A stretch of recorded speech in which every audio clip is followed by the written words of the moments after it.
Faster than a speeding bullet, more powerful than a locomotive, able to leap tall buildings at a single bound.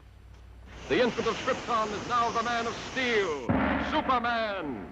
Desde sua criação, Superman foi pensado como uma figura bondosa, com um humor muito presente em suas histórias iniciais. Tanto que Joe Shuster e Jerry Siegel, os criadores do personagem em 1938, gostaram bastante da forma que conseguiram equilibrar o humor e o drama no filme de 1978. Elogiaram bastante a obra e o ator pelo qual interpretou sua criação. Nas palavras de Jerry Siegel, achei que o Christopher Reeve foi ótimo como Superman. Ele realmente capturou o senso de humor que eu e Joe pretendíamos que o personagem tivesse no início.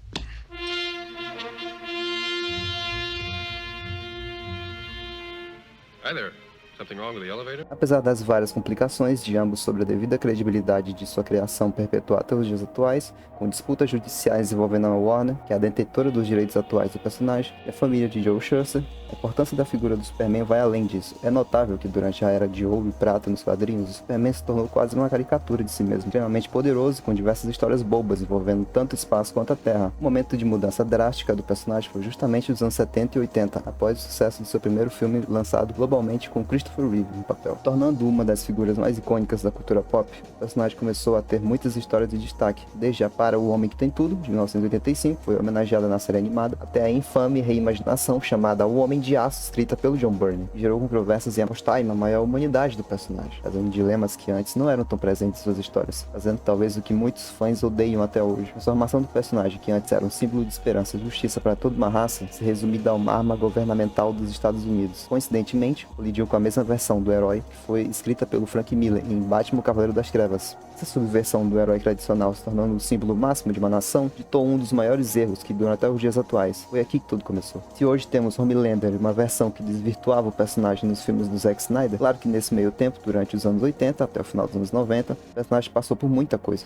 Desde a criação de 2 filmes tenebrosos envolvendo o Reeve, mas também vieram ótimas histórias após isso. Com Superman, Paz na Terra, onde o herói tenta acabar com a fome mundial e se reflete sobre sua própria importância. Grandes Astros, uma história introspectiva sobre o Superman, será usada de inspiração para o novo filme do James Gunn, provavelmente a história em quadrinhos mais amada do personagem pelos seus fãs. Além de outras, como O Legado das Estrelas e O que Aconteceu ao Homem de Aço, ambos explorando o lado kryptoniano dele, além dessa última ser escrita pelo Alan Moore e marcar por ter dado uma conclusão àquela versão da Era de Prata do herói. Uma história que dividiu muitos, mas possui uma qualidade digna do autor. Outra história que ficou muito famosa também foi A Morte e a Ressurreição do Superman. Atingiu picos de vendas na época e editou um marco em histórias em quadrinhos, ao ponto de arriscarem abordagens diferentes para alavancar suas vendas. Mas dito isso, e situando desse contexto, no início dos anos 2000, com o lançamento das histórias Invencível e de The Boys, o público começou a ter uma percepção mais diferente do clássico Superman que estavam acostumados. Em meados de 2013, tivemos o lançamento tanto dos quadrinhos quanto do jogo Injustice, que conta a história de um universo alternativo em que Superman se torna um ditador após uma tragédia. E de novo, coincidentemente, tivemos lançamentos próximos, pois nesse ano também tivemos o tão divisivo Homem de Aço, dirigido pelo Snyder, e atuado pela porta chamado de Henry Cavill. É nítido que o sucesso do jogo tenha influenciado diretamente no universo que estava sendo construído na época, já com indícios em Batman vs Superman, e foi aí que o problema se estabeleceu de vez. A interpretação pessoal de muitas pessoas na época em gostarem dessa versão mais sombria e realista que aborda temas como a aceitação da sociedade acerca de uma figura tão poderosa, o quanto ele próprio influenciaria desde a política até a religião, além do próprio Snyder lotar os filmes com simbologias cristãs e ficar nítido seu self-insert no personagem, que beira a religiosidade exagerada, uma figura que originalmente representava de forma mais humana o que era ser bom sem ser realmente humano. Esse olhar mais santificado em relação ao Superman poderia ser bem utilizado se a execução fosse boa. Não é o caso em relação à versão do Snyder. Esse excesso de maneirismos do próprio diretor condenaram a imagem pública de um dos maiores super-heróis do mundo, a mais escrita narrativa em muitos momentos, desde a morte de Jonathan Kent, que diga-se de passagem é uma das piores versões do personagem, até a fatídica fala em Batman vs Superman. No one stays good in this world.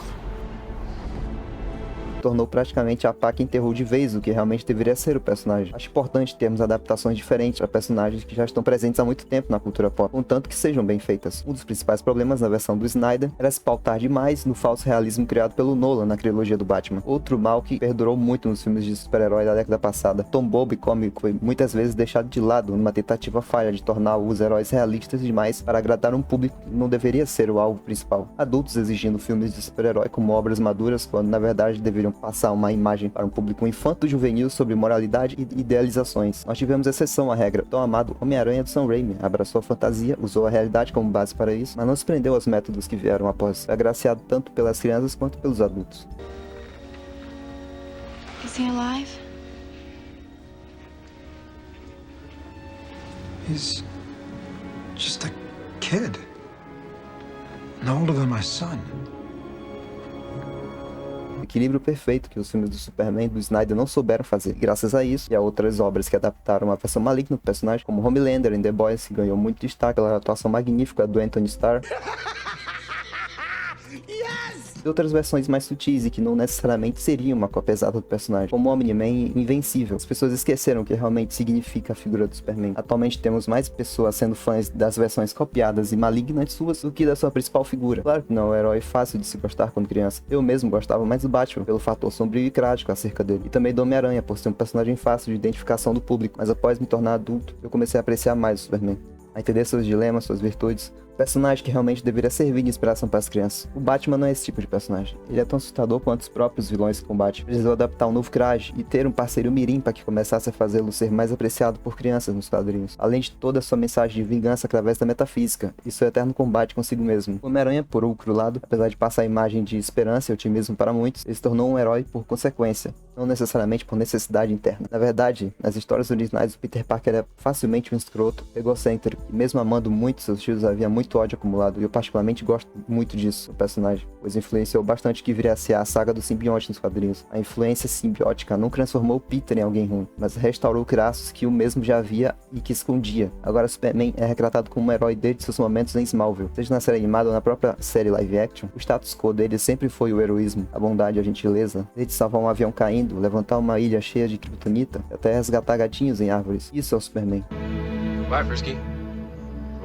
Não um ser que priorizava a vida de uma única pessoa, maluco. Ao invés de salvar milhares de vidas, a adaptação do Snyder foi um erro, que influenciou uma geração inteira a preferir uma versão rasa do personagem. Espero genuinamente que o James Gunn ressuscite o antigo Superman. A bondade personificada. Alguém que não é inabalável, mas que se ergue e continua fazendo o que acredita ser certo. Ele não é uma figura messiânica que perde a esperança na humanidade, mas alguém que se identifica como nós, se sente como nós. Por ter poderes, sente que pode realmente fazer a diferença. E se importar com geopolítica, julgando qualquer nação que apresente falhas com seus cidadãos, que mesmo assim acreditam em segundas chances para cada indivíduo presente nesse planeta. Isso é ser o Superman.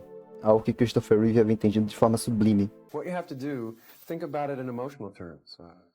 What is it to be an orphan? What is it to be different?